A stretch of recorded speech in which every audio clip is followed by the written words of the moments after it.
তিন ধরনের মা জাহান্নামে যাবে। সকল মাই কিন্তু সকলের কাছে দামি, কিন্তু এমন কিছু মা আছে যে সকল মায়েরা সন্তানদের মাঝে ঝগড়া ফাসাদ সৃষ্টি করে দেয় এবং তারা নিজের স্বার্থের জন্য এমন কিছু কাজ করে যেটা আল্লাহ পাক রব্বুল আলামিন পছন্দ করেন না, নবীজি সাল্লাল্লাহু আলাইহি সাল্লাম পছন্দ করেন না। এমন কিছু মাও আমাদের সমাজে আছে যে সকল মায়েরা সন্তানদের উপরে এমন কিছু কাজ করে যার কারণে সন্তানের ভবিষ্যৎ নষ্ট হয়ে যায়। সুতরাং এ বিষয়ে আমাদেরকে অবশ্যই সতর্ক থাকতে হবে। মা সকলের কাছেই দামি, মায়ের পায়ে নিচে আল্লাহ তাআলা সন্তানের বেহেশত রেখেছেন, এটা নবীজি সাল্লাল্লাহু আলাইহি ওয়াসাল্লাম নিজে বলে দিয়েছেন। কিন্তু কিছু মা এমন রয়েছে যে সকল মায়েরা সন্তানদের ভালো চায় না, অথচ আপনার প্রতিবেশী যারা আছে, আপনার কাছের লোক যারা আছে, সকলের কল্যাণ কামনা করতে হবে। তবে তিন ধরনের মা, এক নাম্বার হচ্ছে যেই সকল মায়েরা নিজের স্বার্থের জন্য ছেলে অথবা মেয়ের সংসার নষ্ট করে দেয়। বর্তমানে অনেক মা আছে মেয়েকে কুপরামর্শ দিয়ে স্বামীর থেকে সংসার নষ্ট করে দিয়ে স্বামীর থেকে বিচ্ছিন্ন করে দেয়, স্বামীর থেকে আলাদা করে দেয়। এই সকল মায়েরা অবশ্যই জাহান্নামে যাবে, কেননা তারা একটা সংসার নষ্ট করে দিয়েছে। স্বামী স্ত্রীর সম্পর্ক হচ্ছে মহব্বতের সম্পর্ক।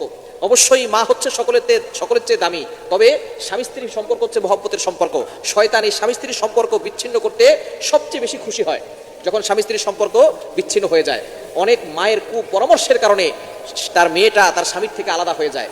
যেই মা নিজের স্বার্থের জন্য তার ছেলে অথবা মেয়ের সংসার নষ্ট করে দেয়, সেই মা অবশ্যই গুনাহগার হবে।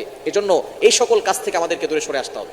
এবং দ্বিতীয় নাম্বার হচ্ছে যেই মা সন্তানদের ভিতরে ঝগড়া লাগিয়ে দেয়। বর্তমান সমাজে কিছু মা আছে তারা ভাইয়ের কথা বোনের কাছে বলে, বোনের কথা ভাইয়ের কাছে বলে, এরপরে ভাই বোনের ভিতরে তুমুল ঝগড়া লাগিয়ে দেয়। অথচ নবীজি সাল্লাল্লাহু আলাইহি ওয়াসাল্লাম জানিয়ে দিয়েছেন, সিলমান কতাক, তোমার সাথে সম্পর্ক ছিন্ন করেছে, সম্পর্ক জড়িয়ে দাও। কিন্তু কিছু মা এমন আছে যারা নিজের আপন সন্তানদের ভিতরে ঝগড়া লাগিয়ে দেয়।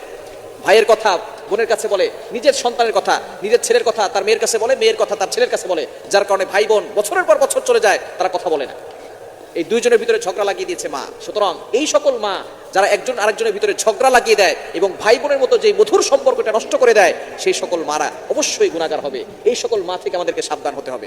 ভাই বোনের ভিতরে ঝগড়া লাগলে মায়ের কাজ হচ্ছে সে মিলিয়ে দিবে, কিন্তু যেই সকল মায়েরা আরো ঝগড়া লাগিয়ে দেয়, ঝগড়া আরো বড় করে দেয়, বছরের পর বছর চলে যায়, ভাই তার বোনকে একটা ফোন দেয় না, বোন তার ভাইয়ের খোঁজ খবর নেয় না। সুতরাং এরকম যদি সম্পর্ক বিচ্ছেদ করে কোনো মা, তাহলে অবশ্যই সেই মা জাহান্নামে যাবে।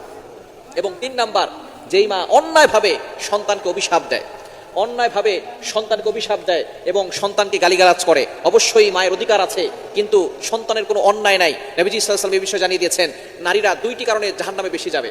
বুখারী শরীফের হাদিস, নবী সাল্লাল্লাহু আলাইহি ওয়াসাল্লাম মিরাজ থেকে আসার পরে নারীদেরকে সম্বোধন করে বলে দিয়েছেন, ইয়া মাশারা নিসা, হে নারী সম্প্রদায়।